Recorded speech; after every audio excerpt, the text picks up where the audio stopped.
Hello, I'm Terry McCafferty. I'm doing another quick video on my modified Shopmaster CNC mill.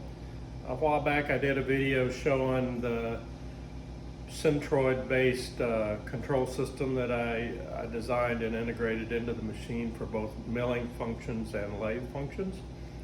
Today I've completed a power drawbar for the unit. It's pneumatic based. I'm using a 4-stage cylinder. It's more cylinder than I need, but it was a bargain on eBay. So I think you could get by with probably two stages. It's a 4-inch diameter. So it has about 50 square inches of surface counting all the stages. Compressing Belleville washers on the spindle. I'll show the details of that in a moment. But basically, I added a switch here to activate the cylinder. There you go. I also wired the switch so that if the spindle is active, it cuts power to the circuit so that you can't accidentally release the tool while you're running. A couple of others while I'm zoomed out here, a couple of other things that I've done to the mill or to the machine is since the last video is I added holders for my tool touch off and my probe. I have limit switches in these 3D printed holders so that if this is out of the holder, it inhibits the spindle from turning, try to keep me out of trouble. And it also gives me a place to put them up because they don't bounce real well if they get knocked off. Also, since the spindle won't turn with them out of their holder, it forces me to put them away when I'm not using them. So that's basically it. I'll run this down and we'll look up close.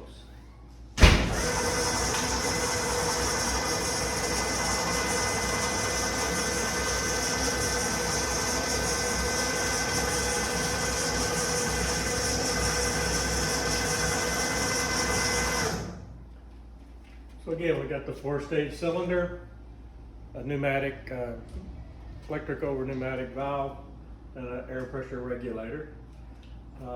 The cylinder compresses these Belleville washers. The Belleville washers I purchased from Pneumatic. They're the same ones that are used on the PC 1100. This cylinder had a brass stub screwed into it when I got it. It maybe have come from an application like this, certainly something that it was pushing on. Chicago Lathe that now has the Shopmaster brand, they offer a couple of options for power drawbar. One of them is a multi-stage cylinder. I think it's a 3-stage. And the other option is a single-stage cylinder with a 3-to-1 lever to compress it. I had, in the past when I did the control system, I added an encoder to my spindle so I could do rigid tapping, and I just couldn't fit their solution in my space. It just wouldn't work. I couldn't work around this. So I had to do it from scratch. JT was helpful. He was telling me, I was a little concerned about putting force down on these bearings, and they had done the calculations on the radial thrust bearings, and their rating is much, much higher than what we're doing with this cylinder. I tightened these. I wasn't sure how much torque to tighten this to, but I tightened it tighter than I have been with just wrenching in the collets. So I suspect that's good enough. I use a Tormach TTS tooling system, so I get repeatable tool length on the tool holders against the shoulder of the spindle.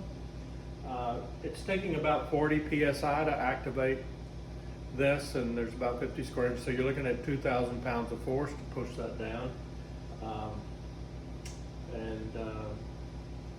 It seems to work quite well. Again,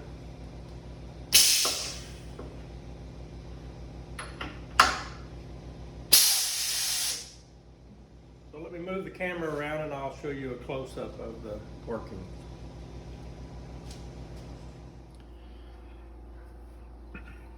Okay, so again, we have a cylinder. I used two 3/8 steel plates to mount this on with the threaded spacers. The threaded all thread gave me the opportunity to adjust the height of this thing. I wanted it so when the cylinder was fully extended, it was compressing the Belleville washers, but not bottoming them out. And that way I didn't have to put any more force on the bearings than I needed to, and I could put all the force I wanted to on the cylinder and it wouldn't affect the force on the bearings. This is my little encoder from Automation Direct. It seems to work great on the threading applications. And again, I'll activate it up close. The volume of the cylinder is quite large with the 4 stages, and so it's fairly slow to react with the 1/4-inch tubing. I kind of like that because it's not radical impulse on the bearings, and seems to work quite well. So I'm excited to have this. I had done a butterfly impact wrench power drawbar in the past. I bought some plans off the web. I don't think that guy offers them anymore, but I just couldn't get very consistent results by using that, depending on the what the shop air pressure happened to be at the moment. And anyway, I wasn't very satisfied with that. So the last little while I've just been wrenching them in there, and that's gotten really old. So I'm excited to have this. I think it's going to speed up my processes a lot. So hope this is helpful. Thanks for watching.